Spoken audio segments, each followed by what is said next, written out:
This is the heat behind it. We got number 1 ranked Chaos, Colby Covington versus Game Bread. Number 6 ranked Jorge Masvidal, brother. And these two dudes know each other well, man. And even with that being said, Covington, is a minus 330 favorite. Plus 260 underdog is Masvidal. So I've had some of the homies hit me up in the group chat being like, hey, man, what do you think about this fight? Masvidal, man, like, will he get tired if it goes 5 rounds? How do we see this? Does Masvidal have a real chance? And I'm like, bro, Masvidal has an incredible chance to win this fight. He has a lot of different paths to victory, but the one overwhelming factor that we cannot take out of consideration is, regardless of how goofy of a character Colby Covington is, the man is an incredible wrestler. This is like a NCAA All-American multiple time. He's been wrestling since he was 7 years old or whatever. But it was interesting because you can't fall for the interviews, right? That's one mistake that we make oftentimes, is you hear a fighter hype themselves up, talk about what they're going to do, and does it happen all the time? Most of the time, no. I mean, lest we forget, Jorge Masvidal said some big words against Kamaru Usman in both of their fights, and he got smashed in both fights. It wasn't even close, right? But if you're just listening to the words, you could think, oh, look at this tough guy, whatever the case may be. Is he a tough guy? Absolutely. Is he a savage? Absolutely. But does he have the takedown defense and the ability to get up over the course of 5 rounds to mitigate Covington's wrestling? What do you think? Oh, no, man. No, unless something has changed, because even in his interviews, even in Masvidal's interviews, he's like, yeah, sure, I can take down a lot, but I never quit. Yeah. Well, all right, yeah, that's great. Awesome. Like, cool, yeah, for sure. But in the fight, you never quit, sure, but you still lose. That's not necessarily the biggest thing you want, man. So if he continues to get taken down, although the weight difference, now that's the next big question. The next big question that I have is, a bigger Masvidal gonna be still losing the rounds like he did to Colby? Is it Colby still staying at the same size, man? Still at that 170 where he's been for quite a while.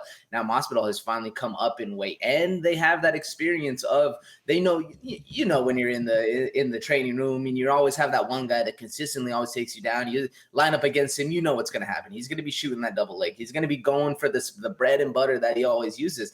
Masvidal knows that. Masvidal knows what's going to happen. He knows his favorite kind of style. Although Colby at a new gym, he might have changed things up a little bit. Man, there's a lot of different X's and O's that can go into this, that it's not so defined that one man can lose, or it's a definition of, the wrestling versus the takedown defense, all this stuff. There's a lot of things that have been kind of thrown in the mix, as well as the dislike that both of these gentlemen have for each other, man. The mentality game really comes into play on this one, where if Colby, starts to get a little upset, then he starts fighting a different way. Then he starts trying to swing it out with Masvidal, not the best plan for him. Or Masvidal starts really getting taken down again and again and again, or held down, and then he starts thinking, man, this is just like, back in the past. I didn't grow as a fighter. So there's a lot of stuff that can go into this. Will Masvidal be able to shut down the takedowns like you asked, Eric? I don't really think so, man. I think his ground game, as it is improved, isn't nearly the level of Colby Chaos Covington, unfortunately. I mean, this dude's been doing it since day one, and that's even why they paired up together back in AT&T, because Masvidal was such a well-rounded striker. Colby didn't have that. Colby, the well-rounded wrestler, Masvidal didn't have that. So they made a good team. It makes sense to why they partnered up, especially because Masvidal was already there. So he's going to show the young dudes the ropes, man. Show them what Miami has to offer. So they became a friendship there. But it's just, Colby, you don't lose that wrestling. You don't lose a step if you keep going and you stay with it, especially with the new camp. He starts to get a couple more techniques. It's going to be this one, man. This as one-sided as it could be. I think this one's going to be a lot closer of a fight than a lot of people are thinking. I agree with you. I've been going back and forth, man. There's been times where I'm like, oh, Colby's going to starch him. Then I'm like, oh, man, but Masvidal, brother, if he keeps it on the feet, I think he has a clear advantage against Colby, like a clear advantage. So that's the difference, man. I was actually watching an old fight, man. This is an old fight, almost 10 years ago. Jorge Masvidal versus Michael Chiesa. This is when Chiesa was fresh into the UFC after the Ultimate Fighter. And Chiesa, not the takedown machine that he is now. This is the early version of Chiesa. It was a good fight against Masvidal, and he was known for his takedowns still, and he was able to get Masvidal down a little bit. Masvidal was able to get back up to the feet, and believe it or not, at the end of the second round, 4 minutes and 59 seconds into the second round, 1 second remaining, hits Michael Chiesa with the Darce choke, gets him to tap out. Masvidal, I think that was his first career submission or his second career submission at that point. Either way, Masvidal has the chops, brother. There's something about him that is just a little bit different, where he can sit there and he can stuff those takedowns. When he's tall in that boxing stance, man, it gives him more opportunity to get the hips back. It's not like he's all hunched over, ready to be off balanced or anything like that. But I think the big thing to take away for Jorge Masvidal is that his leg kicks, his body kicks, and all the different snappy shots that he has is going to put Colby on the back foot. And can Colby wrestle off of his back foot as well as he can off of his front foot? Because what does he like to do? Get you back against the cage, grab you, take your legs up, and just scoop you on your butt and get you down there. The only problem I see in Masvidal's game against Covington stylistically right here is if he opens up a little bit too much, all Colby needs to do is catch a kick. All Colby needs to do is wait to counter, get that trip, get you on the ground, and then you can be stuck there the whole entire round. That's kind of my whole thing, is that Colby Covington is a pace guy, right? So when we look at Colby Covington and we look at his last couple of fights, right? He arguably took down Kamaru Usman. Let's not forget about that. They didn't count it, but arguably he notched a takedown on Kamaru. Against Woodley, he took him down 3 times. Against Robbie Lawler, he took him down 10 times. Against RDA, took him down 7 times. Against Damian Maia, didn't need to take him down. Against Dong Kyung Kim, took him down 8 times. Brian Barberena, 12 times. Max Griffin, 6 times. Jonathan Muner, 5 times. Come on, brother. This is what he does. So when people ask me, oh, you think he's going to be able to take down Masvidal? I was like, well, he's done it to everybody else except Usman, basically. So, and Damian Maia, I guess. But that's the thing, is when you have the consistency of a Colby Covington who just keeps doing it time in, time out, takedown, rinse, wash, repeat, pace, break you with cardio. That's just the whole thing where we're seeing Jorge Masvidal on a full camp. I do think cardio definitely will hold up in this fight, especially this is the grudge match. But on the other hand, we saw once those later rounds against Usman started to come, even though it was a short notice fight, right? Jorge started to fade a little bit. He looked good against Diaz. I will say he looked good against Diaz. He looked like he'd be able to put that pace on him for 5 rounds. So it just depends on how much grappling is being done, because that's what zaps the gas tank, right? Having to stuff takedowns all day, get back up on your feet after being smashed by a dude who is your weight, 170 pounds. All in all, brother, whole spiel aside, this is my final question that I have for you. I'm going to talk about odds, and then I'm going to talk about prop odds, but I'm going to talk about final questions. So first, for the prop odds, for Colby Covington to win by points, it's -110. Clearly, everybody thinks that Colby wins this via decision. But for Masvidal to win on a TKO or something like that, +375, brother. That's the way that Masvidal wins the fight, in my opinion, is he gets a finish or something, my man. Can he win a decision? Yes. But with the takedowns, that factor right there, I think KO is probably the best bet.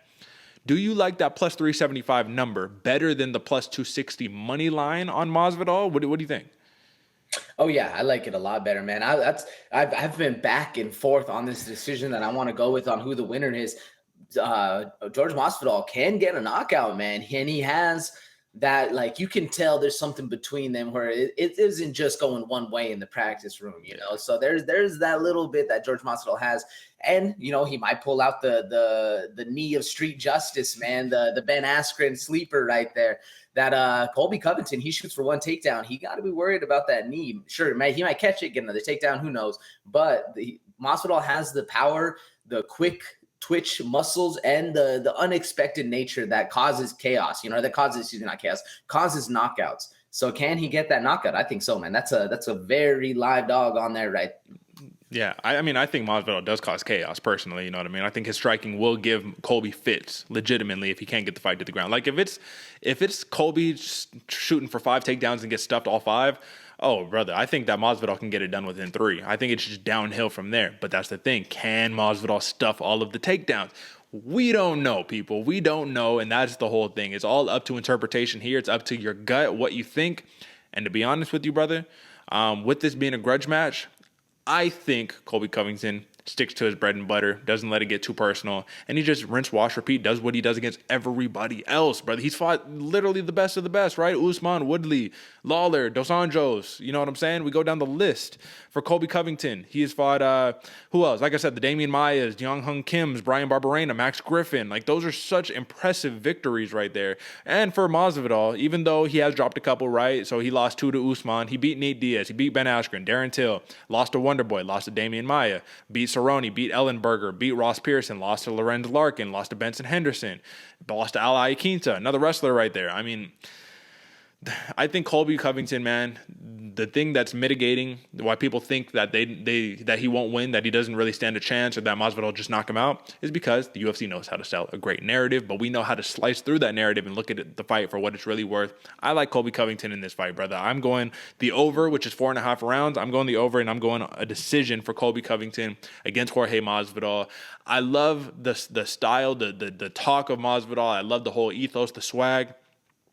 I just think wrestlers are the biggest grinders in the world, brother, and I think Colby Covington is going to put a pace on him for 5 rounds. I would love to see it to be. I'd love for it to be more competitive, but I think that's how it's going to play out. So that's my pick on that one, brother. Who you got and why? Yeah, I would. I want Masvidal to win, but I'm with you, Derek. I want him to win, but I think Covington just hasn't lost that wrestling step. And you're right, wrestlers are the biggest grinders out there, and he's going to keep grinding the entire fight. Yeah. I'm with you. I think Colby Covington by decision is the way to go, and I think that's how the fight's going to unfold. I mean, like I said, though, can Masvidal get the knockout? I think so, but it's more likely for Covington to get the KO on this one. And honestly, man, up until last night, I had Masvidal winning this fight. That's who I wrote down. I was going to stick with it. I was like, fuck it, Masvidal's winning this fight. Yeah. And then I slept on it, kind of thinking about it. I think Covington's the way to go, to be honest, by decision.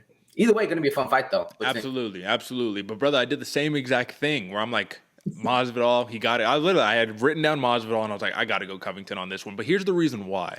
It's because I was like, I fooled myself into this before. I think on one of the fights, I picked like Masvidal to beat Usman, and Usman beat the brakes off of him. Or maybe it was the Gilbert Burns fight. I think it might have been the Gilbert Burns fight where I was like, nah, Burns is going to win it. And I said, third round knockout, Burns over Usman, and guess what happened? Usman knocks out Burns in the third round. So I was just like, okay.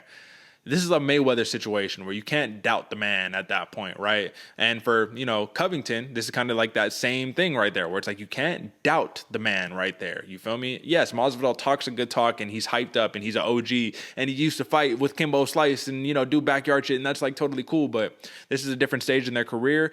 Jorge Masvidal is 37 years old. Colby Covington is 34, so it's like, you know what I mean? This is the old dog versus the young gun. They both know each other. There's some heat, but at the end of the day, man, you're not the same fighter that you were when you used to train together all those years ago or months ago or whatever. We always evolve and got a couple tricks up our sleeve. So that is the main card, folks.